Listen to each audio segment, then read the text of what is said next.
Bonjour à toutes, aujourd'hui je vais vous présenter une nouvelle vidéo. Alors la vidéo, ce sera une vidéo d'une nouvelle machine, une machine exceptionnelle d'ailleurs, que j'ai eu l'occasion de trouver sur un site de vente d'enchères. C'est une locomotive à vapeur, et cette marque est déjà une marque, on va dire haut de gamme, donc c'est le niveau que j'ai pas encore eu atteint à ce jour, c'est la première pour moi. Haut de gamme, bien que tu ne sois pas encore tout à fait en haut, on va dire, mais c'est déjà un beau cran de niveau. La marque en question, c'est Modelbeck, et c'est une 231H720 du dépôt de Dieppe, a priori, si je ne me trompe pas. C'est une machine qui n'est pas sonorisée, mais le vendeur me l'a vendu en l'état, donc équipé d'un décodeur simple et aigu. C'est déjà pas mal, je n'ai pas besoin de l'ouvrir. Voilà, donc je vous la fais découvrir. L'emballage est inédit pour moi, c'est une nouveauté, donc comme je vous le dis. C'est une machine a priori entièrement en laiton, peint, certainement assemblée artisanalement quand même. Et bien, ça doit du Madishina, je pense. J'ai pas regardé. Elle est quand même, je dirais, hors du lot. C'est-à-dire quand même une machine exceptionnelle, avec une mécanique normalement presque inaudible. Bon, je vais vous faire découvrir ça, voilà. Donc, je vais vous faire découvrir la boîte déjà. Donc voilà, la Super Pacific ETA 231H720 de couleur verte et noire, bicolore, donc vous voyez la référence. Elle n'est pas sonorisée, je vous rappelle, elle est juste digitalisée par, je ne sais pas si c'est le vendeur, le propriétaire de la machine ou le magasin qui l'a fait, mais en tout cas, elle est digitalisée. Modelbeck, hein, c'est une très belle boîte avec un carton noble, si je peux dire, de belles factures brillantes. Voilà, bon, je vais vous déballer ça. Donc, je vais vous déballer la boîte, une très belle boîte, carton noble, comme je vous l'ai dit. Il y a de la documentation également. Voilà, 231H720, une très belle machine. D'accord, c'est les petits, comment dire, la notice pour l'entretien. Oui, c'est ça, pour l'entretien de la machine. Donc, il faut de temps en temps lubrifier un peu, ok. Ça, je verrai ça plus tard. Ça, c'est quoi? Ça, c'est de la publicité pour les autres modèles, pour un bon de commande. Vous voyez, bon, modèle en laiton, c'est bien précisé. Donc, il existe 4 versions, donc 3 régions ouest et une région est. 4 versions des anciens réseaux, donc 2 versions état, une PO et une Nord. Quand même, il y a du choix. Même le prix est affiché. Bon, je ne vous le cache pas, voilà. Les différentes versions. Ma foi, ça va être du beau, du chouette. Comme je vous l'ai dit, du haut de gamme. Une belle mousse, un bel emballage. Par contre, c'est du papier. Ça, j'aime pas trop, je préférerais plutôt en nylon. Le papier, c'est pas trop mon truc. Et déjà, il est un peu déchiré d'ailleurs, il va pas tenir longtemps. Bon, je vais les sortir. Voilà, la machine, elle est disponible sur un bel écran qui est livré avec. Il y a un genre de plexi où il est gravé dedans 2 rainures que l'on voit. 2 rainures et permet de poser la machine sur une vitrine. Bon, bref, voilà. Alors, comme dit, c'est une très belle machine. Je vais zoomer un peu. Voilà. On voit déjà 2 vis d'assemblage ici. Pas créditratieuse, mais bon. Sinon, effectivement, c'est une très belle machine. Les lanternes. Donc, je rappelle, c'est du laiton, hein, de tout laiton. Tout laiton, donc, c'est une très belle machine. Bien détaillée quand même. Les filets jaunes sont superbement bien appliqués, y compris les cerclages dorés. Il n'y a pas de footnote. C'est bien net, bien droit. L'emballage est sublime. Les plaques sont pas très lisibles, mais bon, si ça se voit. Il y a les portillons, le temps d'air. Vous voyez les multiples détails, c'est incroyable. Le charbon est très bien fait. Évidemment, c'est pas du vrai charbon, c'est du, comment dire, du moulé peint. Mais c'est très bien restitué. On dirait vraiment, vraiment la texture du vrai charbon. Vous voyez les nombreux détails, les poignées, les détails des accessoires, l'arceau. Un détail fou. Les tampons sont arrêteurs. C'est génial.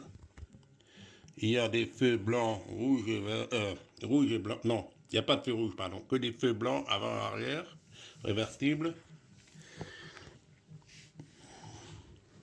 La cabine, une foule de détails.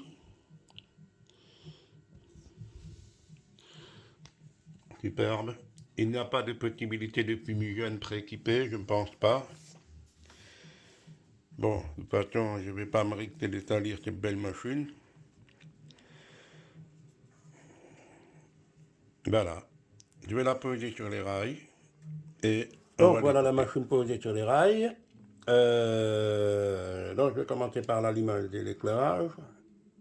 Donc c'est vraiment l'éclairage basique, on-off, réversible en fonction du sens de la marche. Il n'y a pas de feu rouge, je rappelle, voilà. L'éclairage, bon, je suis en plein jour, peut-être que l'éclairage est un peu fort.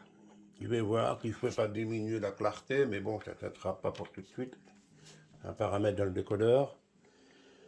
Alors, au niveau bruit de roulement, motorisation, nous allons écouter doucement.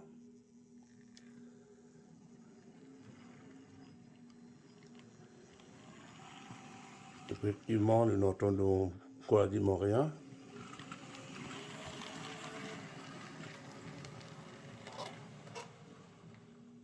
C'est hyper silencieux.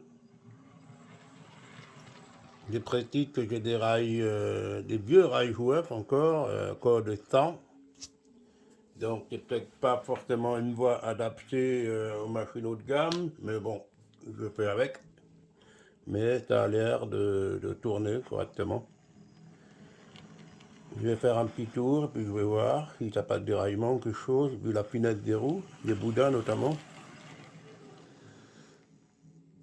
Les rayons de courbure, je n'ai pas d'informations là, je ne sais pas, je vais regarder la doc. Je vais essayer de tracter une rame. Je vais mettre des rames WIC d'origine Rocco, que j'ai éclairé bien entendu, il y a un certain temps déjà.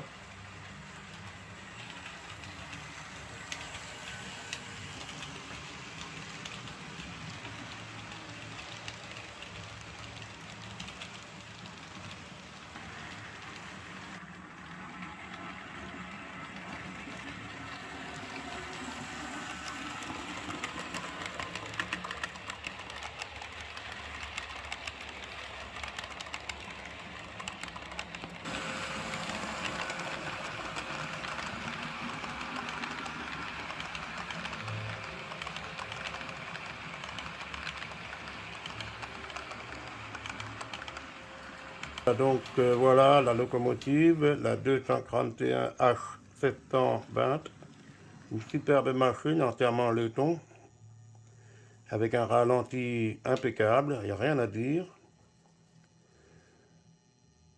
Superbe détail. Il faut me permettre quand même de vous informer, mais j'ai découvert ça au moment où ça roulait, parce que j'étais soumis à un petit déraillement, et je n'ai pas trouvé pourquoi tout de suite. J'ai eu peur que j'avais un problème de voix, et en fait, j'ai lu la doc. Il y a deux possibilités de liaison tender-machine. Ici, il y a la version rallongée, parce que l'attelage possède deux crous, un écrou permettant d'éloigner le tendeur, c'est le cas ici pour les rayons jusqu'à 420 mm de courbure. Et vous pouvez le rapprocher davantage, c'est-à-dire le deuxième écrou, si vous pouvez le faire rouler en ligne droite ou à des très grands rayons. Le dessous de la machine, elle est magnifique. Il y a même une étiquette avec le numéro de la machine. Là, les deux écrous du timon d'attelage, comme je vous ai dit, qui permet de changer entre les rayons courts et les rayons longs ou de vitrine. Voilà, magnifique, magnifique, superbe modèle, aussi bien détaillé dessous que dessus. Je me lance pas, vraiment c'est un très beau modèle, voilà. Ou un mode vitrine, voilà, donc je me suis permis d'éloigner le tendeur de la machine, autrement elle déraille. Bon voilà, c'est des choses à savoir. J'aurais dû lire un peu la doc avant de la mettre en route, c'est de ma faute. Mais que tu dis, il n'y a pas de casse, il n'y a rien du tout de mal. C'est une machine qui circule très bien, très belle. Évidemment, je ne vous la conseille pas pour les rayons en dessous de 420 mm. Autrement dit, les petits décors, enfin les trains joués entre guillemets, c'est proscrit évidemment. Voilà. Donc c'est un très beau modèle. Je suis très content de l'avoir. Une fierté même, je pourrais dire. Et c'est magnifique. Regardez-moi ça encore une fois. Et sur ça, je vais vous laisser. Je vais vous souhaiter un bon train à tous. Et je vous dirai à la prochaine pour une prochaine vidéo. Il y aura toujours des surprises, je pense. On verra. Ceci dit, ce ne sera pas pour tout de suite. Je vous laisse d'abord digérer la dépense de cette machine qui est quand même assez onéreuse par rapport à la moyenne. Voilà, donc j'arrête pas de l'apprécier, aussi bien en réel que derrière une caméra. Et ben voilà, le train il va partir et il vous dira au revoir, à bientôt, ciao.